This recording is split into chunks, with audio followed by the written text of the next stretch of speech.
اور آپ ان کو ان کی اس طرح ان کے بارے میں نعوذ باللہ اس طرح کی غلط حرکتیں کرتے ہیں، تو شاید آپ کی بات چیت ان کی سمجھ میں آئے اور وہ یہ نہ کریں. لیکن آپ نے سفیر نکال دیا، پھر وہ جا کے تو جو ان کا جی چاہے کرتے ہیں، آپ کیا کریں گے اس کا؟ پھر یہ بھی سوچنا چاہیے کہ یہ جو سفیر ایک ملک سے نکلتا ہے، یہاں پہ 56 مسلمان ملک ہیں، ان میں سے جوں نہیں رہیں گی کسی پہ. احتجاج ضرور کیا ایک دو ملکوں نے، لیکن باقیوں کو پتہ ہی نہیں. ہونا یہ چاہیے تھا کہ آپ کا یہ مطالبہ ہوتا کہ حکومت سے یہ کہتے کہ جناب وزیر اعظم صاحب، آپ دورہ کریں، آپ اسلامی ممالک کو متحرک کریں، تاکہ اگر سفیر واپس کرنے ہیں تو سارے کے سارے اسلامی ملک اکٹھے کریں. اگر 56 سفیر فرانس واپس پہنچ جاتے تو سوال ہی پیدا نہیں ہوتا کہ فرانس ان کو اگنور کر سکتا یا آئندہ اپنے رویے میں تبدیلی نہ لاتا. لیکن ہم نے یہ بات تو کی نہیں. ہم تو اتنے بیوقوف ہیں اس معاملے میں کہ مسئلہ کہیں ہوتا ہے فرانس میں یا کہیں اور، توڑ پھوڑ ہم یہاں شروع کر دیتے ہیں، قتل و غارت یہاں شروع ہو جاتی ہے. اب اسی دھرنے میں آپ دیکھیے کہ پولیس والے کئی، میرا خیال ہے 7 یا 8 پولیس والے مارے جا چکے ہیں، کچھ دھرنے والے بھی شاید مارے گئے ہوں. کیا یہ مناسب ہے؟ اور پھر آپ یہ دیکھیے کہ یہ جو جلوس جلسہ ہے، اس میں مارنے والے خدا جانے کون ہیں. کچھ شرپسند اس میں گھس گئے ہیں. ابھی یہاں پہ انٹیلیجنس والوں نے بتایا ہے کہ وہاں سے اسلحہ، اسرائیلی اسلحہ برآمد ہوا. کہاں سے آیا وہ؟ اسرائیلی اسلحے کا اس مجمع میں چلے جانا، اس کا مطلب یہ ہے کہ باہر کے ایلیمنٹ جو ہیں وہ اس میں شامل ہیں. آپ کیوں نہیں سوچتے کہ تحریک لبیک یا دوسرے لوگ کیوں نہیں سوچتے کہ آپ اعلی کار بن چکے ہیں کسی اور کے؟ آپ کو پتہ بھی نہیں، لیکن آپ اعلی کار بن چکے ہیں کسی کے. کیا یہ طور طریقے ہیں؟ جہاں میں حکومت کو کہوں گا کہ وہ اس دھرنے کو، جب یہ ہوا تھا 1 اکتوبر سے یہ کہانی چلی تھی، تو اسی وقت معاملہ فہمی کرنی چاہیے تھی. اگر معاملہ فہمی آپ نہیں کرتے تو کم از کم ایسے مطالبات جو پورے نہیں آپ کر سکتے ان پہ وعدہ کیوں کرتے ہیں؟ لیکن دوسری طرف تحریک لبیک والوں کا بھی بڑا قصور ہے. حکومت کو تمام اس قسم کی تحریکوں کو بین کرنا چاہیے. اور یہ جو نبی اکرم صلی اللہ علیہ وسلم کی محبت ہے، اس کو عام کرنا چاہیے ہر پاکستانی کے دل میں. کیوں کسی کی ٹھیکیداری ہو کہ وہ چند لوگ یا جو بھی 1000 2000 لاکھ کہہ لیں، 2 لاکھ کہہ لیں، اس پاکستان میں 22 کروڑ لوگوں میں سے چلیں، 50 لاکھ کہہ لیں، وہ ٹھیکیدار بن جائیں. کیوں؟ ہم سب کا ٹھیکہ ہی ہے، ہمیں سب کو احتجاج کرنا ہے. لیکن اس احتجاج میں ہوش اور عقل شامل ہونی چاہیے کہ کیا احتجاج میں آپ دوسرے ملک کو جہاں یہ ہوا واقعہ اس کو پیغام دے رہے ہیں یا اپنی تباہی کا سامان کر رہے ہیں. یہ چیز سمجھنے کی جو ہمارے لوگوں کو سمجھ نہیں آتی. واقعہ کہیں ہوتا ہے، ہم توڑ پھوڑ یہاں شروع کر دیتے ہیں اور دلیل کی بجائے وہ ایک فساد بن جاتا ہے جس کی وجہ سے ملک میں کوحرام مچ جاتا ہے. اب ہوا یہ ہے کہ یہ جو جھگڑا یہاں چلا اتنے دن، گاڑیاں جلائی گئیں، فائرنگ بھی ہوئی، سینکڑوں کے حساب سے وہ آنسو گیس کے گولے پھینکے گئے. انہی دنوں یورپین یونین کا اجلاس تھا. یورپین یونین میں یہ بات وہاں پہ ڈسکس ہوئی اور انہوں نے کہا جی کہ پاکستان ایک انتہا پسند ملک ہے. وہاں پہ انہی کی ویڈیوز، انہی کی تصاویر چلا کے دکھائی گئی کہ یہ دیکھیں جی وہاں پہ تحریک لبیک کیا کہہ رہی ہے. یورپ ہے، وہاں پہ سب کی ہمدردیاں فرانس کے ساتھ ہیں. وہ کہتے ہیں ایک ان کے اپنی سوچ ہے، اپنا خیال ہے، اچھی بری جو بھی ہے، وہاں پہ اتحاد ہے ان کا، وہ آپس میں سارے اکٹھے ہیں. انہوں نے کہا کہ جی یہ پاکستان اسلامی دنیا میں واحد ملک ہے جو یہ حرکت کر رہا ہے. کیا صرف یہی مسلمان ہے، باقی سارے چول ہیں؟ کیا ہے وہ؟ لیکن پاکستان ہے. یہاں پہ تو راج ہے ایسے لوگوں کا جو بھی اٹھ کے تحریک بنا کے اس کا دائی بن جائے، ٹھیکیدار بن جائے، اس کے بعد وہ ملک میں جتنا چی چاہے فساد پھیلا لے. اس پہ انہوں نے قرارداد پاس کی. اور آپ امیجن کریں، سوچیں ذرا کہ یہ قرارداد جو ہے وہ کتنی میجورٹی سے، یعنی 681 ووٹ جو تھے وہ قرارداد کے حق میں گئے کہ پاکستان کو ایک دہشت گرد ملک قرار دیا جائے، اور 3 ووٹ صرف اس کی مخالفت میں آئے. اب یہاں پہ جو انہوں نے تصاویر دکھائیں اور جو اس کے مناظر پیش کیے انہوں نے وہاں پہ، اس کے بعد ورنہ کئی لوگ تھے جو کئی ان میں ووٹ پاکستان کی فیور میں آتے، لیکن جب آپ کی تشدد کی یہ ساری فساد کی جو چیزیں دکھائی گئیں اس کے بعد تو کوئی سوال ہی پیدا نہیں ہوتا کہ پاکستان کے حق میں کوئی بات کرتا ہے. نتیجہ یہ کہ آپ نے دیکھا کہ کتنے زیادہ لوگوں نے ووٹ دیے. اب وہ اس پہ غور کر رہے ہیں کہ پاکستان کے اوپر کیسی پابندیاں لگائی جائیں. ان میں سب سے اہم پابندی جو مجھے نظر آتا ہے وہ تو لگی جائے گی، وہ یہ ہے کہ انہوں نے ہماری مصنوعات کے اوپر ایک اسپیشل رعایت دی ہوئی تھی، ان کے اوپر ٹیکس نہیں تھا، لہٰذا یہاں سے سامان جاتا تھا جو سستا پڑتا تھا وہ ایکسپورٹ انہوں نے بند کر دیا. انہوں نے کہا جی یہ ٹیکس چھوٹ ختم کریں، یہ اس کے حقدار نہیں ہیں. اب وہ ٹیکس چھوٹ ختم کرنے سے نتیجہ یہ ہوگا کہ پاکستان کی پروڈکٹ نہیں جائیں گی، کئی لوگ اس میں بے روزگار ہوں گے. کئی لوگ جن کا ایک سلسلہ چلا ہوا تھا کہ وہ یہ باہر اپنی پروڈکٹس بھیجتے تھے، سامان یورپ میں جاتا تھا، اور آپ کی اگر فیکٹری ہے تو فیکٹری چل رہی تھی، اگر آپ نے چھوٹا موٹا کوئی کارخانہ لگایا تو وہ چل رہا تھا، آمدن آ رہی تھی، کئی لوگوں کو روزگار ملا ہوا تھا.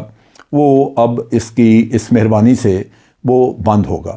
اس میں زیادہ تر لیبر افیکٹڈ ہے، جو کہ ٹیکسٹائل کا وہاں پہ کافی کام تھا. اب ٹیکسٹائل کا جتنا بھی یہاں سے جا رہا تھا وہ اگر ایک فیکٹری اس کے پاس آرڈر نہیں رہے تو وہ لیبر کو مفت میں تو نہیں پالے گی. اگر اس کے پاس یورپین یونین کے آرڈرز نہیں ہیں تو وہ اپنے ورکرز کو نکال کے باہر پھینکے گی. جو کچھ بھی ہو بالآخر سارا نزلہ گرتا ہے آ کے اس ایک مزدور پہ جو کہ بے روزگار ہو جائے گا. کیا کمایا ہم نے اس میں؟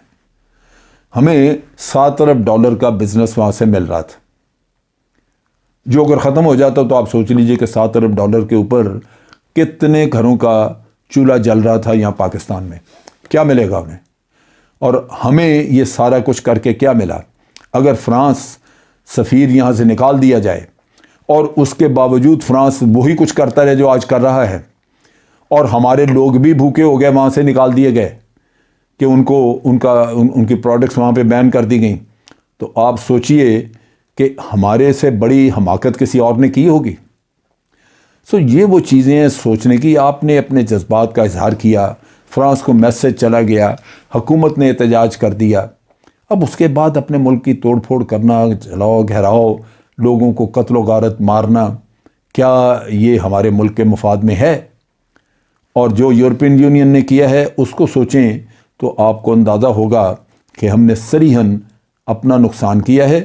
اور پھر میں ایک بات اور کر دوں، وہ یہ ہے کہ ہمیں کلمہ پڑھنا نہیں آتا. تحریک طالبان بن گئی، ان کے اکثر لوگ کلمہ نہیں جانتے تھے.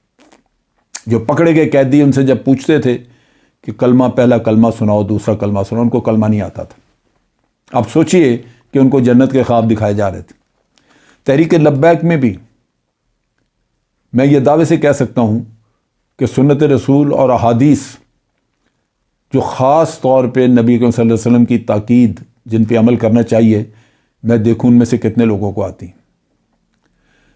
وہی تو اصل چیز ہے. نبی اکرم صلی اللہ علیہ وسلم سے محبت کا تقاضا صرف ایک ہے کہ جو انہوں نے تعلیمات دی، جو سنت رسول ہے، جو ان کی احادیث ہیں، ان پہ آپ نے عمل کرنا ہے. اگر اس پہ عمل نہیں ہے تو لبیک لبیک آپ دن سے لے کے رات اور رات سے لے کے صبح تک کرتے رہیں، اس سے کچھ فائدہ نہیں ہوگا. نبی اکرم صلی اللہ علیہ وسلم اور ہمارے مالک، ہمارا خالق، جس نے پیدا کیا، ہمارا رب العالمین، وہ تو ہمارے اعمال کو دیکھتا ہے، وہ آپ کے لبیک کے نعرے کو نہیں دیکھتا. اگر عمل وہ ہیں جو ہمارے مالک نے ہمیں تعلیم دی ہے، جو ہمارے نبی نے ہمیں سکھایا ہے، جو نبی کی احادیث یہاں موجود ہیں، تو پھر تو آپ صحیح معنوں میں عاشق ہیں نبی کے. عمل کیا ہیں؟